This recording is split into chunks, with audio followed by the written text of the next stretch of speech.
Baik, Assalamualaikum, selamat sejahtera. Kita nak sambung hari ini, kita punya tajuk iaitu pantulan dalam penuh. Kita nak masuk hari ini ialah fenomena. Okey, jadi fenomena-fenomena pantulan dalam penuh ada beberapa lah. Jadi yang pertama kita tengok bagaimana kejadian logam maya ataupun mirage.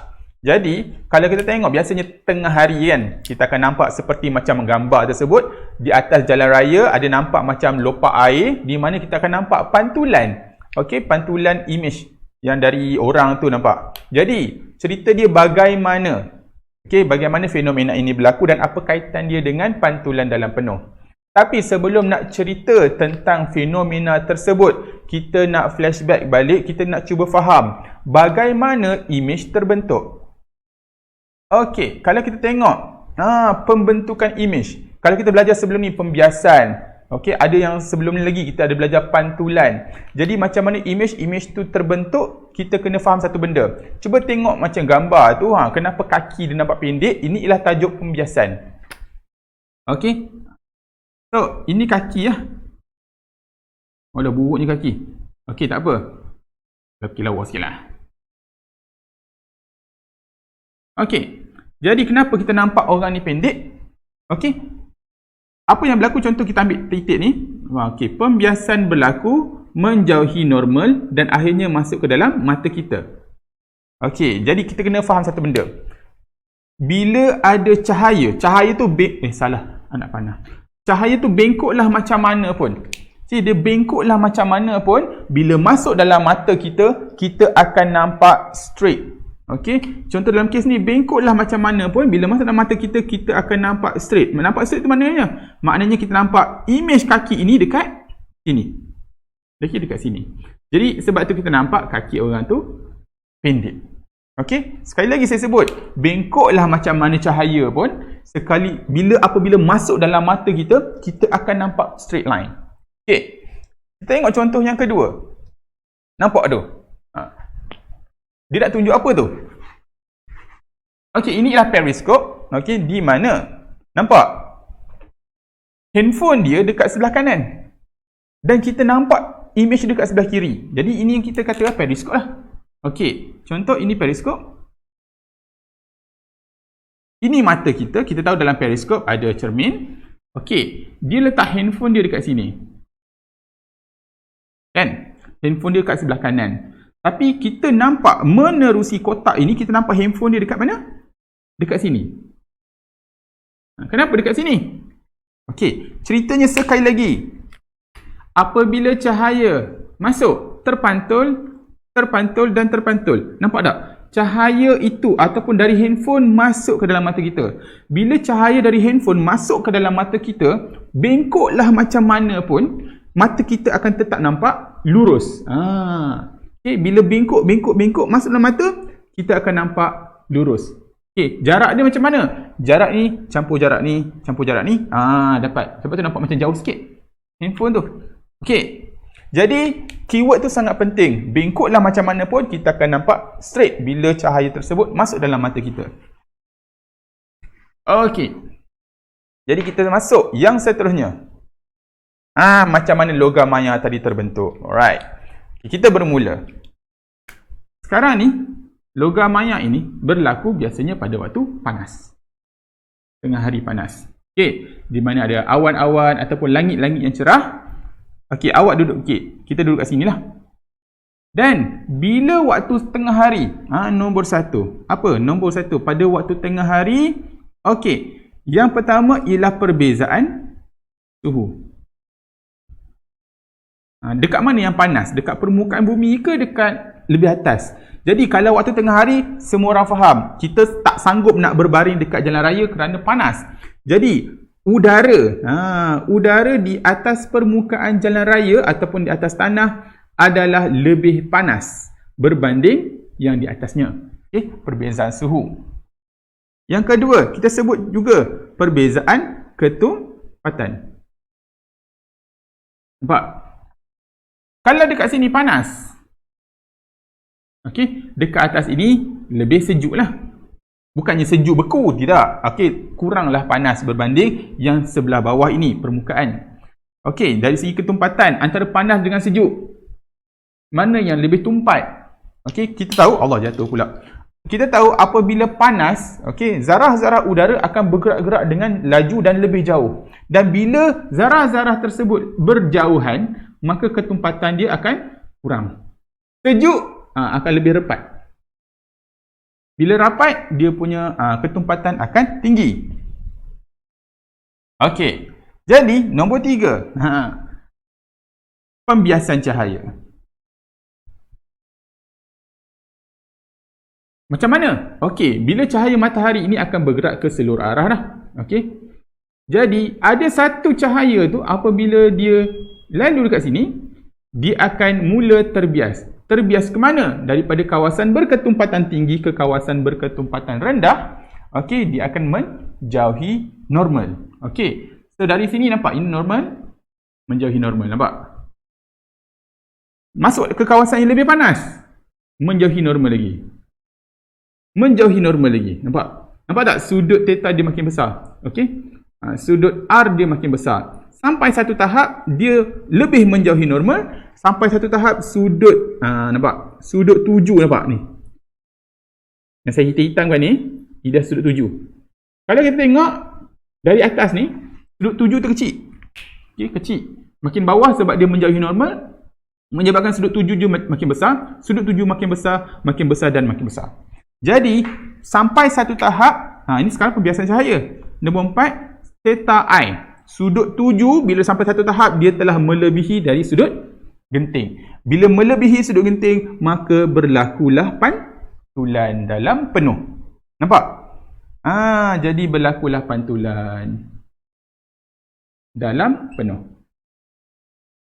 Jadi, bila pantulan dalam penuh berlaku, mata kita ada dekat sini. Nampak? Bila masuk dalam mata kita, saya sebut sekali lagi yang tadi tu, bengkoklah macam mana pun, bila masuk dalam mata kita, kita akan nampak straight. Jadi kita akan nampak straight. Ni, dari mata kita, kita akan nampak straight. Kita akan nampak langit yang cerah itu dekat bawah sini.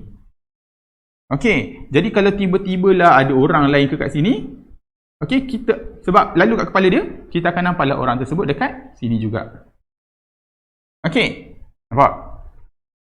Satu, itu yang pertama. Yang kedua, kenapa kita nampak macam bergerak-gerak, macam lopak air? Alright, jawapan dia sangat simple. Kerana udara panas. Udara panas dia bergerak-gerak dengan sangat laju. Jadi, kita akan nampak seolah-olah pergerakan udara tu nampak macam pergerakan air.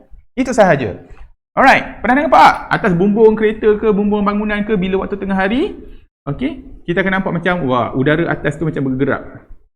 Ini tandanya udara panas. Okey, ataupun dalam bahasa fotografi, heat distorted.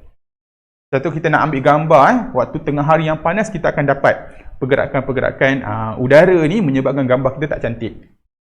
Alright. Tu yang pertama tentang logam maya. Okey. Ada soalan? Mana boleh tanya soalan kat sini kan? Okey, yang kedua. Logam maya juga. Atau kita panggil Fata Morgana. Pernah dengar tak Fata Morgana? Logam maya lah tu. Okey, dalam kes ini ialah superior mirage. Apa benda superior mirage? Kalau kita tengok tu, matahari. Okey. Macam mana matahari terbenam dikatakan logam maya juga. Tapi dalam kes ini, dia terbalik. Tadi, image yang objek dekat atas, kita nampak image dia dekat bawah. Sekarang ini, objek tu dekat bawah, kita nampak dekat atas. Macam mana tu? Contoh, ini ialah permukaan bumi, di mana ada lapisan udara, kawasan yang lebih tumpat berbanding dengan ruang angkasa. Okey, matahari sudah terbenam. Okey, matahari sudah terbenam dan ada cahaya yang nampak? Pantulan dalam penuh berlaku. Apabila cahaya merambat daripada kawasan tumpat udara ni nak ke angkasa, kurang tumpat, jadi dia akan berlaku pembengkokan cahaya ataupun pantulan dalam penuh masuk ke dalam mata kita. Dan saya sebut sekali lagi, bengkoklah macam mana pun, bila masuk dalam mata kita, kita akan nampak straight. Jadi sebenarnya kita nampak matahari tu belum terbenam. Sebenarnya matahari tu sudah berada di bawah. Okey? Itu kejadian superior mirage. Sama juga, cuma beza dia, Objek dekat bawah, image-nya dekat atas. Kalau sebelum tadi, mirage yang biasa ataupun logam maya yang biasa, objeknya kat atas, kita nampak image dekat bawah macam air. Okay. Kenapa nama dia superior mirage? Kerana fenomena ini sangat-sangat sukar berlaku, kecuali terbenam matahari. Okay. Dalam kes, macam kita nampak, okay. Ni contoh. Okay, superior mirage, sangat menarik. Macam mana kita nampak ada kapal? Kapal apa ni? Sebenarnya, kapal je. Nampak? Dia kapal je sebenarnya, sebiji kapal. Tapi kita boleh nampak dia punya image berada di atas. Macam mana tu? Okay. Kalau tadi, logam maya biasa yang berlaku disebabkan pada waktu panas, dekat bawah sini panas. Dekat atas lebih sejuk. Okay. Tetapi superior mirage terbalik. Panas ini maknanya ketumpatan rendah. Atas ini ketumpatan tinggi. Ketumpatan. Dia terbalik. Kalau ketumpatan tinggi, ketumpatan rendah, itu yang dia akan membengkok menjadi normal. Okey, jadi dia akan bengkok macam ni. Right. Tetapi jika superior mirage, fenomena ini sangat jarang berlaku di mana dia terbalik. Dekat bawah ini sejuk. Dekat atas ini lebih panas. Nampak? Dekat mana berlaku? Biasanya dekat kawasan-kawasan laut lah yang sejuk. Permukaan laut yang sejuk. Okay, laut kita tak sejuk lah. Alright. So, kalau kita tengok, sejuk ini ketumpatan tinggi. Okey, panas, ketumpatan rendah. Jadi apa yang berlaku? Ini ada bot. Okey. Dan kita tahu, cahaya akan bergerak ke seluruh arah. Okey. Ada satu cahaya tu, dia terpantul, pantulan dalam penuh. Nampak? Masuk dalam mata kita. Kalau kita tengok dia bengkok. Sama je tadi, bengkok daripada atas ke bawah, bengkok juga. Ini daripada bawah, naik ke atas, bengkok. Jadi, bila bengkok masuk ke dalam mata kita, apa yang kita nampak? Kita akan nampak straight. Kita nampak ada bot ke atas ni. Wah. Itu kadang-kadang kita nampak ada bot yang terbang. Wow.